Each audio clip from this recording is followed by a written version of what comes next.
everyone, welcome to Coding Maestro, where we learn coding with confidence. I am Neeti Jain, and today's topic is perfect number.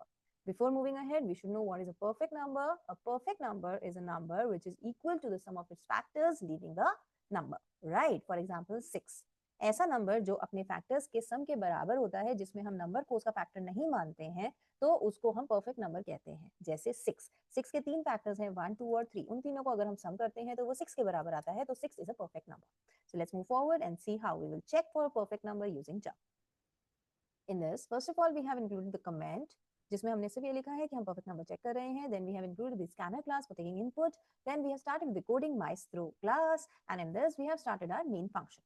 इसमें सबसे पहले हमने 3 variable लिए हैं, n जिसके अंदर हम यूजर से इनपुट कराएंगे, s जो कि हमारा एक्यूमुलेटर है जिसमें हम सम करेंगे फैक्टर्स का और उसको हमने इनिशियली 0 रखा है, और i जो कि हमारा लूप वेरिएबल है और साथ साथ में ये हमें फैक्टर्स कैलकुलेट करके भी हेल्प करेगा, करने में हेल्प करेगा। बाकी की next 3 lines we have created the object of the scanner class and taking input from the user. Suppose the user enters 28. Let's move forward. अब यूजर ने मुझे 28 दे दिया। अब मुझे देखना है कि 28 के सारे फैक्टर्स मुझे निकालने हैं, और जो जो उसके फैक्टर्स हैं उन सबको इकट्ठा कर देना है एक्यूमुलेटर में, या उनको सम कर देना है। बाद में बाहर आके मैं चेक करूंगी मेरा जो सम निकला, मेरा जो नंबर है, अगर वो दोनों बराबर है तो वो परफेक्ट नंबर है। तो चलिए कैसे करेंगे, देखिए किसी भी नंबर, जैसे हम 6 लेते हैं तो उसका सबसे छोटा फैक्टर 1 होता है, और सबसे बड़ा फैक्टर हमेशा, अगर मैं नंबर को नहीं मान रही हूँ, तो नंबर से आधा नंबर होता है, दैट इज 3, राइट। इसी तरीके से आप कोई भी नंबर ले लीजिए, जैसे आपने 20 लिया तो 20 का सबसे छोटा फैक्टर 1 होगा, एंड सबसे बड़ा फैक्टर, हम 20 को फैक्टर नहीं मान रहे हैं तो उसका सबसे छोटा बड़ा फैक्टर 10 होगा, that is half of the number. या तो हाफ होता है या फिर हाफ से छोटा होता है, कभी भी हाफ से बड़ा नंबर। दैट मींस 10 और 20 के बीच में ऐसा कोई भी नंबर आपको नहीं मिलेगा जो 20 को प्रॉपर्ली डिवाइड करता हो। सेम 3 और 6 के बीच में कोई भी ऐसा नंबर नहीं मिलेगा जो कि आपके 6 को डिवाइड करता हो। 28 में 14, जैसे 28 का केस है तो 28 के केस में सबसे छोटा फैक्टर 1 होगा एंड सबसे बड़ा फैक्टर 14 होगा, तो 14 और 28 के बीच का कोई भी ऐसा नंबर नहीं होगा जो उसे डिवाइड करता हो। तो what is the logic of going कि 4, 15, 16, 17 से मैं डिवाइड करके देखूंगी क्यों, जब मुझे पता है कि वो डिवाइड ही नहीं करेंगे, राइट। तो इसी कंसेप्ट को लेकर हम आगे बढ़ रहे हैं। आगे हमने लूप चलाया 1 से n/2 तक का, तो हमने अपनी आइट्रेशंस हाफ कर दी, राइट। तो हमने i को 1 दिया। अब i में क्या आएगा, लूप क्या करता है, लूप सारे नंबर्स जनरेट करेगा बीच के। अब मैं डिवाइड करके देखूंगी कि बीच में जितने भी नंबर्स 1, 2, 3, 4 जो भी नंबर है, जिसने मेरे n को प्रॉपर्ली डिवाइड करके रिमाइंडर 0 छोड़ा, तो वो उसका फैक्टर हो गया, राइट। तो इस वाली लाइन से बेसिकली मैं अपने फैक्टर्स चेक कर रही हूँ। तो अगर i ने n को प्रॉपर्ली डिवाइड करा, रिमाइंडर 0 छोड़ा, तो वो उसका फैक्टर है। जैसे ही वो मुझे फैक्टर मिल जाएगा, जैसे मैंने करा 28/1 हो जाएगा डिवाइड, रिमाइंडर 0 आएगा, तो मैंने s में उसको जोड़ दिया, तो 1 को जोड़ा क्योंकि 1 फैक्टर है, 28 तो नंबर है, राइट। फिर मैं आगे गई, i को मैंने प्लस करके 2 बना दिया। अब मैंने 28 को 2 से डिवाइड करा, अब भी 0 आएगा, तो मैंने s में उसको भी जोड़ दिया, तो ये 3 हो गया।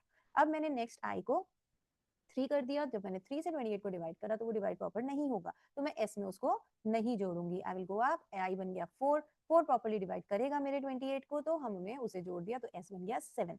i 5 डिवाइड नहीं करता है, 6 भी डिवाइड 28 को नहीं करता है, 7 करता है, तो 7 से जब मैंने डिवाइड करा तो डिवाइड हो गया, तो इसको मैंने बना दिया 14। s में 7 था, 7 + 7 14 हो गया। 8 से डिवाइड नहीं होगा, 9 से, 10 से, 11 से, 12, 13 एंड 14। अब 14 से डिवाइड होगा, मैंने इसे जोड़ा, ये बन गया 28।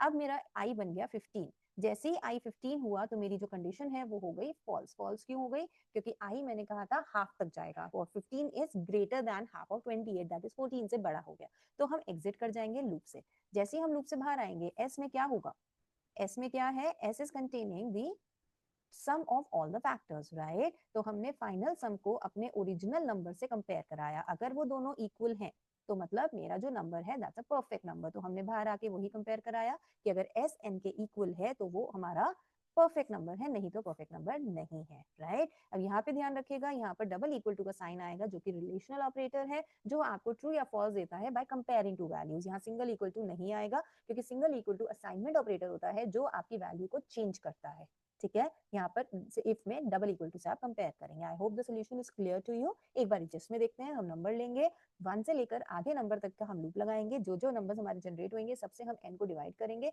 जो भी n को प्रॉपर्ली डिवाइड करेगा उसे हम एक्यूमुलेटर में डाल देंगे। तो यहाँ हम बेसिकली एक्यूमुलेटर यूज कर रहे हैं for calculating the sum of all the factors, और बाहर आके एक्यूमुलेटर दैट इज s और original number that is n, इन दोनों की वैल्यू को कंपेयर करेंगे डबल इक्वल टू से। अगर वो सेम है तो परफेक्ट नंबर, नहीं तो परफेक्ट नंबर नहीं है। I suppose the solution is clear to you. Any confusion, any doubt, you can write us in the comment. And till then, do like and subscribe our channel Coding Maestro by Neeti Jain, and keep coding, keep learning.